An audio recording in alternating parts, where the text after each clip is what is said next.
আমাদের মতো ছোট ইউটিউবাররা প্রত্যেকদিন ভিডিও আপলোড করি আর এটাই ভাবি এই বুঝি আজকের ভিডিওটা আমার ভিউজ হবে, তো শেষ পর্যন্ত আমাদের নিরাশ হতে হয়, ভিউজ কিন্তু হয় না। Welcome back to my channel Dipshikha's blog. আমি দীপশিখা শুরু করছি আজকের ভিডিও। সকালবেলা ঘুম থেকে উঠে তাড়াতাড়ি করে বাসি কাজ সেরে রান্না বসিয়ে দিয়েছি। আজকে সকালের জলখাবারে থাকছে লুচি আর তড়কা। সঙ্গে রুটিটাই করা হয়, লুচি করা হয় না, এই প্রথমবার লুচি করব। আলুর দম আর লুচি তো প্রায় খাওয়া হয়, কিন্তু তড়কা ডাল দিয়ে দেখি আজ কেমন লাগে লুচি। তো এদিকে লুচি ভেজে নিচ্ছি ঝটপট করে, আর তড়কা ডালটা কিন্তু মশলা দিয়ে জল দিয়ে দিয়েছি, এখন ফুটছে। তড়কা ডালের মশলা বলতে পেঁয়াজ, রসুন আর কাঁচা লঙ্কা, আদা, কাঁচা লঙ্কা এগুলি, আর তড়কা মশলা। ডিম ছোট ছোট করে ঝুড়ি ভাজা করে নিয়েছিলাম, সেই ডিমটাকে ঝোলের মধ্যে এখন দিয়ে দিয়েছি, অনেকটাই হয়ে গেছে। আর এই যে তড়কা মশলাটাকে দিয়ে দিয়েছি, তড়কা ডালটা নামিয়ে নেব। আর এখানে লুচিগুলোকে ঝটপট করে ভেজে নিচ্ছি, কারণ বোন যাবে স্কুলে, এদিকে বোন ভাত খেয়ে নিচ্ছে। মায়ের এক জায়গায় যাওয়ার আছে, তো তার জন্য মা ছোট হাঁড়িতে ভাত বসিয়েছিল, তাই দুজনে খেয়ে নিল, বোন আর মা। তো বোন দুপুরবেলা এই লুচি আর তড়কা ডালটা খাবে, আর মাও চলে যাবে ভাত খেয়ে। মা লুচি খেতে চায় না, আর যেহেতু অনেকক্ষণের ব্যাপার তাই জন্য লুচি আর খেয়ে যাবে না, ভাত খেয়ে গেছে। তো এই যে বোনের টিফিন দিয়ে এখন আমরাও কিন্তু খেয়ে নিয়েছি, সোনা বাবাকে খাইয়ে দিয়েছি, বাবাকে খেতে দিয়ে তারপর এখন বাসন মাজছি। বাসনটাকে মেজে তারপর দুপুরে রান্না বান্না করব, কিন্তু তার আগে স্নান করে পুজোটা দিয়ে নেব। মা যেহেতু বাড়ি নেই, পুজোটা আমি দিয়ে নেব। তো এই যে স্নান করে চলে এসেছি পুজো দিতে, গোপালকে স্নান করিয়ে নিয়েছি, এখন জামা পরিয়ে দিচ্ছি আর ভোগের থালা সাজিয়ে নিচ্ছি, গ্লাসে গ্লাসে জল দিয়ে দিলাম। এরপর মহাদেবকে স্নান করাবো। মহাদেবকে তো ঘি মধু দিয়েই স্নান করাই প্রত্যেক দিন। তো এই যে স্নানের জলটা রেডি করে নিয়ে বাবাকে স্নান করিয়ে নিচ্ছি। বাবাকে স্নান করানোর পর শুকনো কাপড় দিয়ে বাবাকে মুছিয়ে আবার পাথর বাটিটাতে রেখে দিলাম। আর এদিকে সমস্ত বিগ্রহ, আমার আসনের সমস্ত বিগ্রহকে মুছে চন্দন দিয়ে সবাইকে ফুল, তুলসী পাতা, বেলপাতা দিয়ে পুজো করে নিয়েছি। আর এখন ভোগ নিবেদন করছি, চিড়ে ভোগই দিই দুপুরবেলা করে। তো এই যে দেখো আমার আসনটা, আর এখন কিন্তু আরতি করে নিচ্ছি।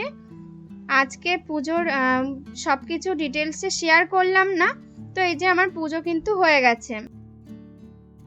চলে এসেছি দুপুরে রান্না বান্না করার পর। যেহেতু খুব তাড়াহুড়ো করে রান্না করেছি দুপুরে, সেজন্য তোমাদের সঙ্গে রান্নাটা শেয়ার করতে পারিনি। তো আমি রান্না করেছি বেগুনের ঘ্যাঁট, পাট শাকের তরকারি মাছ দিয়ে, আর এই যে ভোলা মাছ আর আলু দিয়ে ঝোল। তো এগুলো কিন্তু আগেই কেটে রেখেছিলাম, মাছ বা শাকসবজি এগুলো। তো দেখো তারপর চলে এসেছি বিকেলবেলা। দুপুরে খাওয়া দাওয়ার পর ঘুমিয়ে গেছিলাম সোনা বাবা আর আমি, আর বোন স্কুল থেকে এসে খেয়ে তারপর হোমওয়ার্ক করছে, সন্ধ্যাবেলায় ওর পড়া রয়েছে, আর সোনা বাবারও যেহেতু পড়া রয়েছে তার জন্য তুলে দিলাম। তো দেখো ঘুম থেকে উঠে কিন্তু বাচ্চাদের এরকমই আলস্য কাটে না, তো তার জন্য আগে থেকেই তুলে দিয়েছি, ওর যেহেতু পড়া রয়েছে। আর ওকে আদর করে তারপর বিছানাটা ঠিক করে এই যে ওকে খাওয়াতে চলে আসলাম। বিকেলবেলা করে ওকে মুড়ি কিংবা চিড়ে ভিজিয়ে একটু খাওয়াই, আর কিংবা বিস্কুট খাওয়াই, তারপরেই পড়তে পাঠাই। তো এই যে ওকে খাওয়াচ্ছিলাম, আর ও ওর মাম্মামের সঙ্গে খেলা করছিল। তো তারপর প্রত্যেকদিন বিকেলের মতো ঘরটাকে একটু পরিষ্কার করে নেব। আজকে সোনা বাবার খেলনার ঝুড়িটাকে একটু পরিষ্কার করে নিচ্ছি, ঘরটাকে একটু পরেই ঝাড় দেব। যে খেলনাগুলো ও আর কি খেলে না এখন, সেগুলোকে কিন্তু আমি আলাদা করে দিই, যাতে ঝুড়িটা খালি হয়, কারণ ওর খেলনা তো বাড়তেই থাকে। আর এই খেলনাগুলো অনেকটা হলে তখন কড়া ভাঙাকে দিয়ে দিই। এখন কিন্তু ঝাড়ু দিয়ে নিচ্ছি ঘরটা।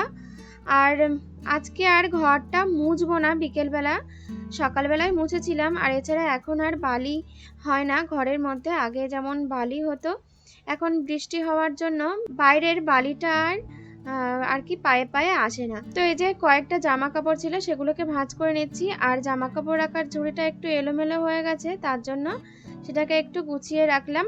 আর এই যে সোনা বাবার জামাটাকে একটু চেঞ্জ করে দিচ্ছি। যেহেতু এটা গরম কল তাই বাচ্চাদের জামা তো একটু ঘন ঘন চেঞ্জ করতে হবে, ওরা যেহেতু ঘামে। তো এই যে ওকে পড়তে পাঠাবো, তো তার জন্য ব্যাগটা কাঁধে নিয়ে নিচ্ছি। আর এখনো পর্যন্ত কিন্তু সোনা বাবা আগ্রহ সহিত পড়তে যায়। ওর মাম্মামকে বারবার করে টাটা করছিল। তো চলো সোনা বাবাকে টিউশন দিয়ে আসি, তারপর ফিরে আসছি। তো বন্ধুরা, সোনা বাবাকে পড়তে দিয়ে আসলাম, ও পড়তে গেছে। এখন আমি ভিডিওটা শেষ করব আর এডিট করতে বসবো। ভিডিও শেষ করার আগে তোমাদের সাথে একটা জিনিস আর কি শেয়ার করব। তো দেখো, যে হচ্ছে ইয়াররিং বক্স, আর এটা ফ্লিপকার্ট থেকে নিয়েছিলাম। কানেরটাই রয়েছে এর মধ্যে। তো এর মধ্যে কিন্তু কানের ছাড়াও অন্যান্য যে মেকআপের যে জিনিসগুলো রয়েছে, সমস্ত জিনিস কিন্তু এর মধ্যে রাখা যাবে, মানে ছোট ছোট যে জিনিসগুলো এর মধ্যে রাখা যাবে। এই কারণে এইগুলো হচ্ছে তোলা যায়, এগুলো এরকম করে লাগানোও যায়। তো এই হচ্ছে, এর মধ্যে কিন্তু আমার বোনের কানেরই বেশি রয়েছে। এই দেখো, এই যে, আর এই দুটো মালা রয়েছে। মালাটা এর মধ্যে বেশি রাখা হয় না, অন্য বাক্সের মধ্যে রাখি। এই দুটো মালাই রয়েছে এর মধ্যে। আর এগুলো হচ্ছে সব ইয়াররিংস। আর এই যে একটা মালা রয়েছে, এই মালাটাকে এখানে রাখি। তো এই যে এটা ফ্লিপকার্ট থেকে নিয়েছিলাম। কানেরটা এদিকে ওদিকে পড়ে থাকে, তো এটা নিয়ে কিন্তু খুবই উপকার হয়েছে। 200 টাকার মধ্যে হয়ে গেছিলো। এটা খুব একটা বেশি দামও না, তো এই জিনিসটা খুবই ভালো। তো আমি এখন কানেরগুলো বোঝাচ্ছিলাম। বোন পরে তারপর এখানে ওখানে রেখে দেয়, আর আমি এটাতে গুছিয়ে রাখি। তো সেজন্য তোমাদেরকে ভাবলাম শেয়ার করি। তো বন্ধুরা, আজকের ভিডিওটা কিন্তু এই পর্যন্তই। আর ভিডিওটা কেমন লাগলো অবশ্যই কিন্তু কমেন্ট করে জানাবে তোমরা, আর ভালো লাগলে লাইক করবে, আর আমার বন্ধু হয়ে পাশে থেকো। তো আজকের ভিডিওটা এই পর্যন্তই। তোমরা সবাই ভালো থেকো, সুস্থ থেকো। দেখা হবে নতুন আরেকটি ভিডিওর সাথে। টাটা।